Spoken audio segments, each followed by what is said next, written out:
அனைவருக்கும் வணக்கம். ஏங்க பார்த்து போங்க அப்படின்னு சொன்னதால் தேனி மாவட்டம் கம்பத்தில் ஒரு கொலை நடந்திருக்கு. வாங்க என்னென்னு விவரமாக பார்க்கலாம். தேனி மாவட்டம் கம்பம் பகுதியில் உள்ள ஒரு பிரியாணி கடையில் கடந்த 23 டிசம்பர் 25 அன்று சத்தியமூர்த்தி வயசு 24, அவரது நண்பரான ஆதேஷ் வயசு 21 இருவரும் பிரியாணி சாப்பிட்றதுக்காக வராங்க.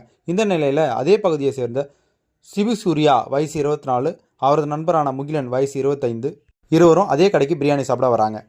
எனவே சத்தியமூர்த்தி சிபிசூர்யாவிடம் எங்கள் கால் மேலே படுத்து கொஞ்சம் பார்த்து போங்க அப்படின்னு சொல்கிறாரு. இதனால கோபம் அடைஞ்ச சிபிசூர்யாவும் முகிலனும் தான் வைத்திருந்த கத்தி எடுத்து சத்தியமூர்த்தியோட மார்பில் குத்துறாங்க. நிலை தடுமாறி கீழே விழுந்த சத்தியமூர்த்தி அங்கேயே மயங்கி விழுந்துடுறாரு. அருகாமையில் இருந்தவங்க அவரை கம்பம் அரசு மருத்துவமனைக்கு அழைச்சி செல்றாங்க. அரசு மருத்துவர்கள் அவர்களை பரிசோதித்த நிலையில சத்தியமூர்த்தி இறந்துடுறாங்க அப்படின்னு சொல்றாங்க. மேலும் காயமடைந்த ஆதேஷ் மருத்துவமனையில சிகிச்சை பெற்றுட்டு இருக்காரு. இது தொடர்பாக கம்பம் காவல்துறையினர் சிபிசூர்யா மீதும் முகிலன் மீதும் கைது செய்து அவர்களை சிறையில் அடைச்சிருக்காங்க. இதுபோல் உண்மையான சம்பவங்களை நீங்கள் உடனுக்குடன் தெரிந்து கொள்ள நம்ம சேனலை லைக் பண்ணுங்கள், ஷேர் பண்ணுங்கள், சப்ஸ்கிரைப் பண்ணுங்கள். தேங்க்ஸ் ஃபார் வாட்சிங். பபாய்.